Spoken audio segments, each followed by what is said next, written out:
Number 3 سورۃ آل عمران آیت number 154 تفسیر ثم انزل علیکم، پھر اللہ نے تم پر نازل کیا ہے من بعد الغم، اس غم کے بعد امنتن، اللہ نے سکون نازل کیا۔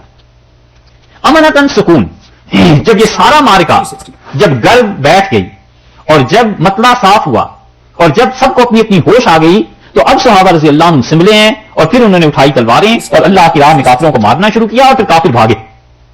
اللہ نے فرمایا یہ سب کچھ ثم انزل علیکم من بعد الغم امنتن، اور یہ تنگی جو ہو گئی تھی، غم تنگی، اس کے بعد اللہ نے تمہارے لیے سکون نازل کیا، اور سکون کی کیا صورت تھی؟ نعاسن، اونگ طاری کر دی۔ اور طلحہ رضی اللہ عنہ کہتے تھے کہ خدا کی قسم میدان احد میں ہم کھڑے تھے کافروں سے لڑنے کے لیے اور ایسی اونگ آ رہی تھی ہمیں کہ تلواریں ہاتھ سے چھوٹی جاتی تھیں، اونگتے تھے اور پھر ٹھیک ہو جاتے تھے، جیسے کہ پورے کا پورا اللہ کی طرف سے سکون کا اہتمام کر دیا گیا ہے۔ اللہ نے فرمایا ہم نے تم پر امن، تنگی کے بعد، پریشانی کے بعد آسانی بھیجی، اور وہ یہ کہ تم پہ اونگ طاری کر دی۔ اس لیے اونگ میدان جنگ میں لڑائی کے دوران آ جائے یہ خدا کی رحمت، اور اونگ اساتذہ کہتے تھے پڑھنے کے دوران آ جائے تو یہ زحمت ہی ہے، پڑھنے میں نہ آئے اور وہاں آ جائے وہ ٹھیک ہے۔ نعاسن، اللہ نے فرمایا تو پھر کیا ہوا؟ اس امانہ کی وضاحت میں لائے ہیں لفظ نعاسن کا۔ یغشا، پھر کیا تھا؟ تم میں بعض لوگوں کو کیا ہو رہا تھا؟ اونگ نے گھیر لیا۔ یغشا طائفۃ منکم، تم میں سے ایک گروہ تھا جسے اونگ نے گھیر لیا۔ یہ صحابہ رضی اللہ عنہ تھے، اللہ کی طرف سے احسان، مہربانیاں ان کے شامل حال ہوئی ہیں۔ اور بظاہر اونگ میدان جنگ میں بڑی تکلیف دہ چیز، دشمن حملہ کر دے گا، یہ ہو جائے گا، کچھ نہیں۔ اللہ نے کہا ہے ہم نے بھیج دی تھی، ہم نے آرام دیا تھا، ہم نے سکون دیا تھا۔ طائفۃ منکم، تم میں سے ایک گروہ اونگ میں تھا، اور دوسرا گروہ منافقین کا، وطائفۃ، اور ایک گروہ ایسا تھا قد اہمتہم انفسہم، جنہیں اپنے جی کی پڑی ہوئی تھی ہمہ۔ ہمہ کا لفظ پچھلی مرتبہ آیا تھا نا زیر بحث کہ پکا ارادہ کر لینا۔ ہاں، وہ دوسرا گروہ کون سا تھا؟ دو گروہوں کا ذکر آ گیا نا۔ اللہ نے غم کے بعد تم پر اونگ طاری کی تاکہ اس اونگ سے یغشا طائفۃ منکم، وہ اونگ نے گھیر لیا ایک پوری جماعت کو۔ صحابہ رضی اللہ عنہم سب لڑ بھی رہے ہیں اور اونگ بھی طاری۔ اللہ نے کہا یہ ہم نے مہربانی کی۔ وطائفۃ قد اہمتہم، اور ایک گروہ ایسا تھا جنہیں فکر پڑی ہوئی تھی شدید انفسہم، اپنی جانوں کی کہ ہوگا کیا۔ یظنون، اور وہ گمان کرتے تھے باللہ، اللہ کے ساتھ، غیر الحق، جو صحیح گمان نہیں تھا، جھوٹے خیال تھے ان کے۔ ظن الجاہلیہ، ایسے خیال تھے جیسے کافروں کا خیال۔ ظن الجاہلیہ کا مطلب ہے کا ظن الجاہلیہ، جاہلیت کا زمانہ تو کافروں کا تھا، تو کافروں کے خیالات جیسے خیالات ان کے ہو گئے تھے۔ ایک گروہ ایسا بھی تھا، وہ گروہ کہتا تھا، یعنی وہ خیال میں کہہ رہے تھے کہ اگر یہ اللہ کے رسول ہوتے تو یہ رسوائی اٹھانی پڑتی، یہ مصیبت آ جاتی۔ اس سے معلوم ہوتا ہے کہ انسان بہت سی چیزیں جو سوچتا ہے وہ بھی درست نہیں ہوتی۔ اللہ سے اچھا گمان رکھنا چاہیے، اللہ سے اچھی امید رکھنی چاہیے کہ اللہ تعالیٰ حالات کو صحیح کر دے گا۔ غیر الحق ظن الجاہلیہ، اللہ نے کہا میرے متعلق، ایک جگہ اللہ تعالیٰ نے فرمایا ہے کہ میرے متعلق غلط سوچ رہے تھے، علیہم دائرۃ السوء، ان کا غلط سوچنا انہی کے پیش آئے گا۔ یقولون، انہوں نے کہا یا کہتے ہیں، هل لنا من الامر من شیء، کوئی اس کام میں ہمارا بھی دخل ہے۔ امر، امر سے مراد فتح، یا امر سے مراد تدبیر، یعنی میدان جنگ میں فتح جو ہے کیا ہم سے بھی بات ہو سکتی ہے؟ پتا تو تھا نا اپنی حالت کا، اگر رسول اللہ صلی اللہ علیہ وسلم کو ہماری حالت کا پتا ہے کہ ہم منافق ہیں اور اونگ بھی طاری نہیں ہوئی، تو انہوں نے کہا کیا ہم مشورہ دے سکتے ہیں، یا یہ کہ ہم کیا اس تدبیر میں کام آ سکتے ہیں؟ امر سے مراد تدبیر۔ قل، آپ فرما دیجئے، ان الامر، بلا شک و شبہ یہ امر، یہ جو فتح ہے، کلہ للہ، یہ سب کی سب اللہ کی جانب سے ہے، کوئی کام کسی کے ہاتھ میں نہیں ہے، سب کام اللہ کے ہاتھ میں ہے، یعنی اللہ نے فتح دیا ہے، نہ تمہارے کچھ دخل دینے سے ہوتا ہے، نہ کسی کے لڑنے سے ہوتا ہے، یہ چیزیں اللہ کے قبضے میں۔ یخفون فی انفسہم، اپنے جی میں چھپایا انہوں نے، چھپاتے ہیں ایسی باتیں ما لا یبدون لک، جو ظاہر نہیں کرتے نبی صلی اللہ علیہ وسلم آپ کے لیے، ایسے ایسے برے خیال ان کے دماغوں میں۔ کیا خیال ہے؟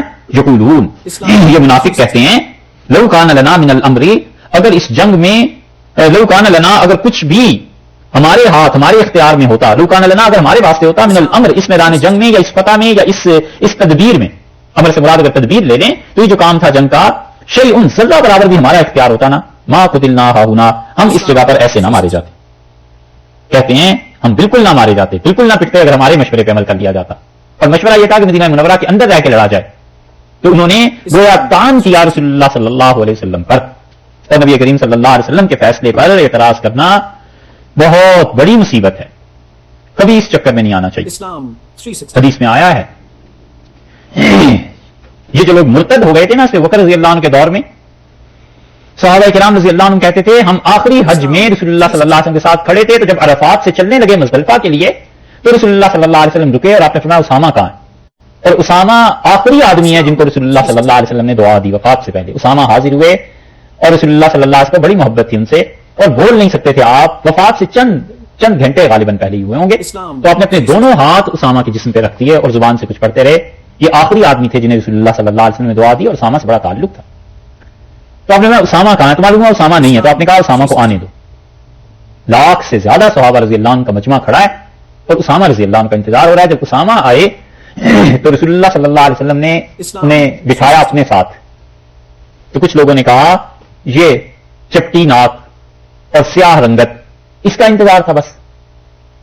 اور صحابہ رضی اللہ عنہ کہتے تھے یہ ابو بکر رضی اللہ عنہ کی خلافت کے آغاز میں جو کافر ہو گئے، مرتد ہو گئے، ہم سمجھتے ہیں یہ انہیں سزا ملی اس دن جو رسول اللہ صلی اللہ علیہ وسلم کے انتظار پہ انہوں نے اعتراض کیا. یہ اس انتظار پر اعتراض کرنے کی سزا خدا نے دی، ایمان چھن گیا. اسی لیے جہاں آدمی کا اصلاح کا، تزکیے کا، ان چیزوں کا تعلق ہوتا ہے، احتیاط سے کام لینا چاہیے. خام خواہ اپنے مشائخ پہ، اپنے بزرگوں پہ اعتراض سے وہ جو روحانیت اور برکت ہے وہ اٹھ جاتی. بڑی سمجھ کی بات ہے ان لوگوں کے لیے جسے سمجھیں. خام خواہ اعتراضات میں نہیں پڑنا چاہیے.